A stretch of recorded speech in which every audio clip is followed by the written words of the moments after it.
ఓం నమో వెంకటేశాయ.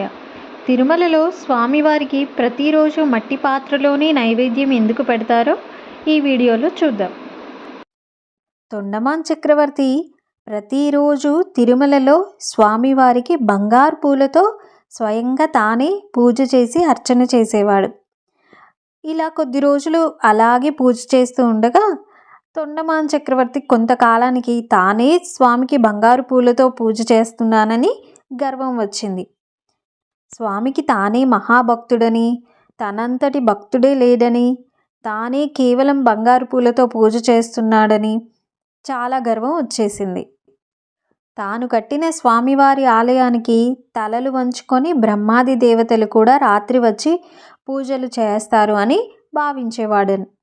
ఒకనాడు తొండమాన్ చక్రవర్తి అలా కొత్తగా తెచ్చిన బంగారు పూలతో అర్చన చేయడానికి ఆలయానికి ఉదయమే వచ్చి క్రితం రోజు ఉన్న పూల నిర్మాల్యాన్ని శుభ్రం చేస్తుంటే అతనికి తాను అర్చన చేసిన బంగారు పూలు పక్కకు జరపబడి మట్టితో చేసిన పూలు స్వామి పాదాలపై ఉండటం చూశాడు.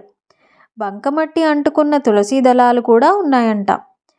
తొండమాన్ చక్రవర్తి ఆశ్చర్యపోయి తన తర్వాత ఎవరూ పూజ చేయడానికి అవకాశం లేదే, ఈ మట్టి పూలేమిటి, బంక అంటుకున్న తులసి ఏమిటి, ఎలా వచ్చాయి ఇక్కడికి అని తానే ప్రశ్నించుకున్నాడు. తనలో తాను ఆశ్చర్యపోతూ స్వామిని అడిగాడంట. స్వామిని ప్రశ్నించగానే దానికి స్వామి చిరునవ్వుతో, అవి ఇక్కడ అర్పించిన పూలు కానీ తులసి కావు, నా ఆప్త భక్తుడు భీమా అనే కురవరపు నంబి తన గుడిసెలో సమర్పించిన తులసి అని చెప్పాడు. చక్రవర్తికి చాలా ఆశ్చర్యం కలిగింది. ఎక్కడ ఉంటాడో కనుక్కొని వెతుక్కుంటూ ఆ గ్రామానికి వెళ్తాడు.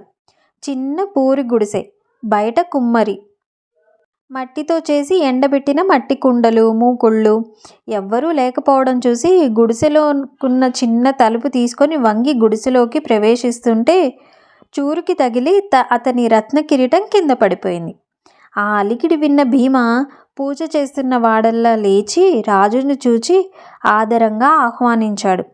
కుమ్మరి భీమ ఒక చిన్న చెక్క వెంకటేశ్వరునికి మట్టి పూలతో తులసితో అర్చన చేస్తున్నాడని చక్రవర్తి గ్రహిస్తాడు. తన రాకకు కారణమడిగిన భీమాకు చక్రవర్తి తిరుమల ఆలయంలో జరిగిన సంగతి చెప్పి భీమా చేసిన పూజను కొండపై స్వామి స్వయంగా అందుకున్నాడని, స్వామివారే భీమాని గురించి చెప్పారని తెలియజేస్తాడు. స్వామివారి దృష్టిలో పడ్డానన్న భీమా ఆనందానికి అవధులు లేవు. తండ్రి, నా మీద అంత అనుగ్రహమా, నీ దర్శన భాగ్యం లేదా, కొండకు వచ్చి చూసే స్తోమత నాకు లేదు అనుకుంటూ స్వామికి దండం పెట్టుకుంటాడు.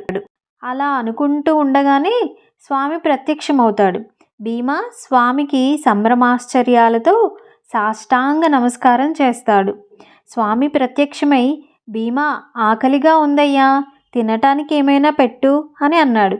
వెంటనే భార్యను పిలిచి భీమా వేడివేడిగా జొన్న సంకటి చేయించి కొత్త కుండ పగలకొట్టి సగం చేసి ఆ ఓడులో స్వామికి సమర్పించాడు.